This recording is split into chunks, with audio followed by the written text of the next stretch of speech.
Hey, good morning. Welcome to Start the Day from Felixstowe Live.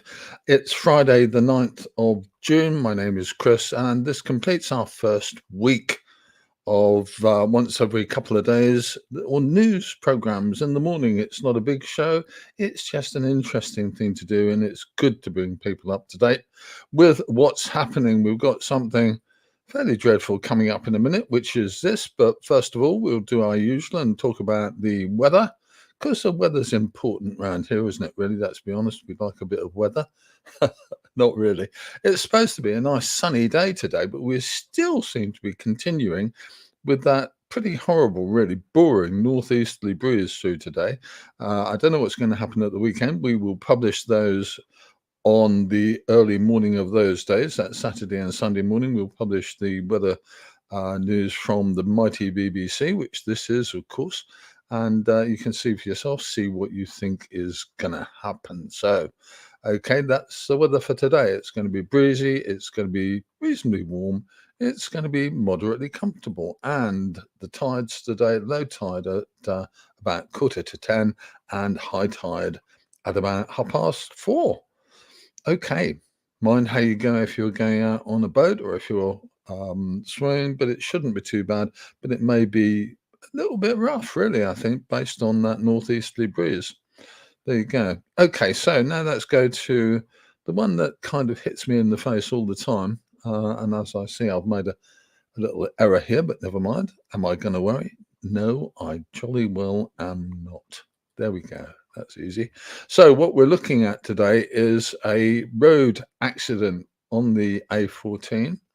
It's out around Great Blakenham and Claydon. And apparently a heavy goods vehicle has turned over in an accident.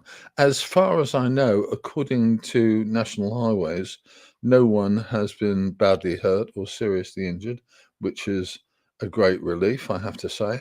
But apparently there is around a 30-minute delay to get through that bit of road using diversions. I don't know quite what's happening there, but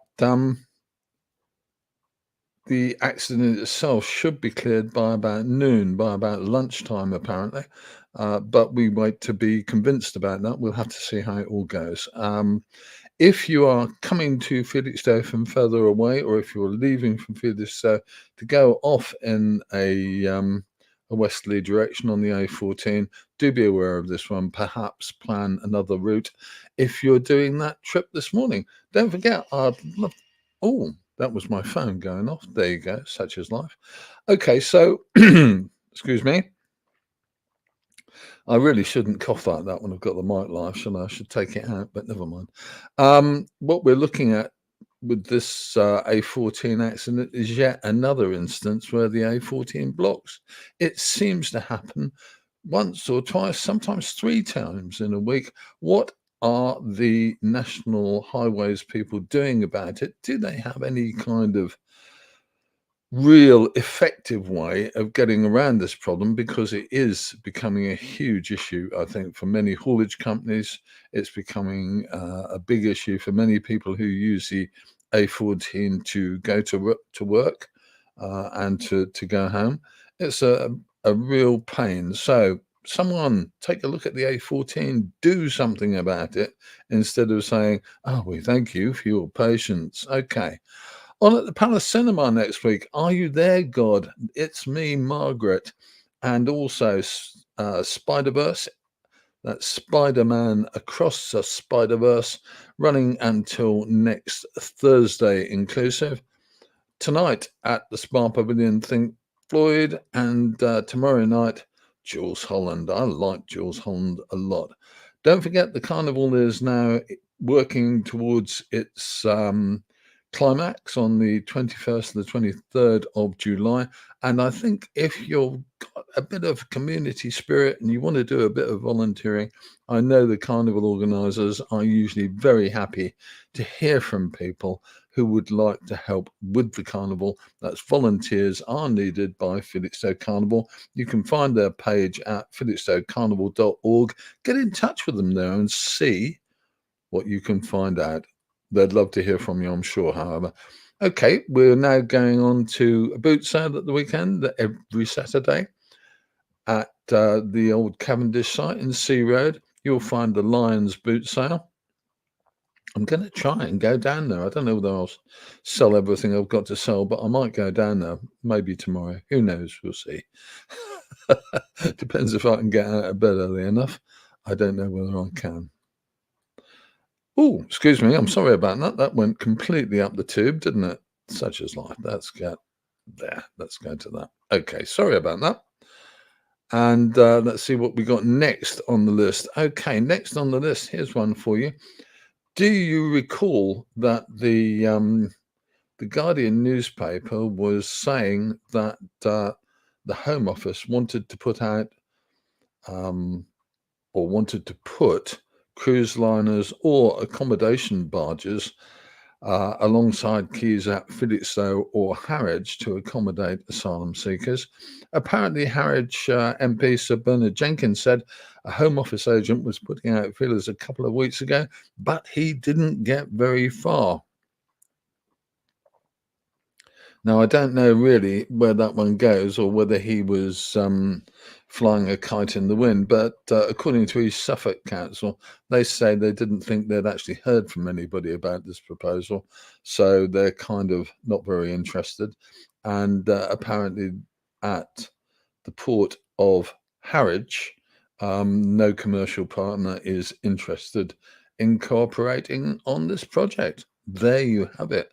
And I don't think they've really got room for it either, to be honest with you. It's Harwich is a busy port with all the things that go on, the ferries, the ships that come and go.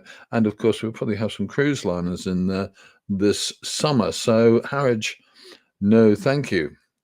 Let's take a look at this one. That's Sunday, the 11th of June, this coming Sunday. That's a maiden call from this ship, Bianca Sylvia, MSC Bianca Sylvia. She's coming in direct from Malaysia via the Suez Canal, and she's forecast currently to come in at around 8 a.m. But do be aware you need to keep up to date on this one using, for instance, the Marine Traffic app. We'll give you a bit more detail on that when we can. Now, not sure. Okay, this morning we've got to look at this one as well. I dealt with this story the other day, but I want to enlist your help on it. One of the things that really bugs me is that digital exclusion is a real thing. Loads of people don't use the internet, and because the internet from their point of view is cheaper to use, people like councils and big companies and utilities want to use the internet for everything, which means they're cutting down on the services that are available to people without the internet. So if you have not got the internet, you are being excluded from available services, you're being excluded from information, you're being excluded from help. Now, if you've got anyone in your family who is excluded in this way, maybe an aging parent or older relatives or people who are just not interested in the internet, I'd love to hear from you. Do you know people who can't get hold of services that they need to get hold of essentially because they have this, I guess you'd say, this silly problem of not being online, and this silly problem of the people who should be providing communication not providing communication? I'd love to hear from you if you've got anything to say about this. If you have relatives, friends who don't use online services, I would really like to hear from you. Okay, one more little thing to do.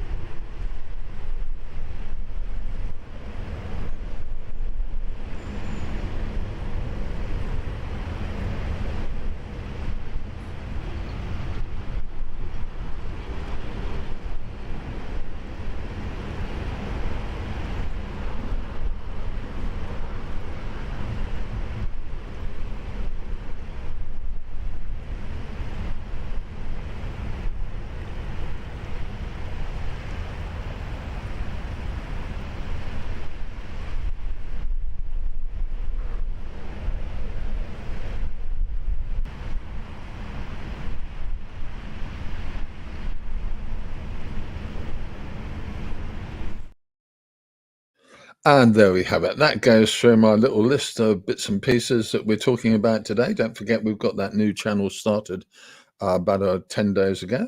And this show will continue on Monday. We may come back to you with some live bits before then, and we'll see how it goes. Okay, let me say, first of all, or last of all, really, thank you for watching if you have been. Thank you for listening if you have been. And I have to say, I'll see you soon. Take care now.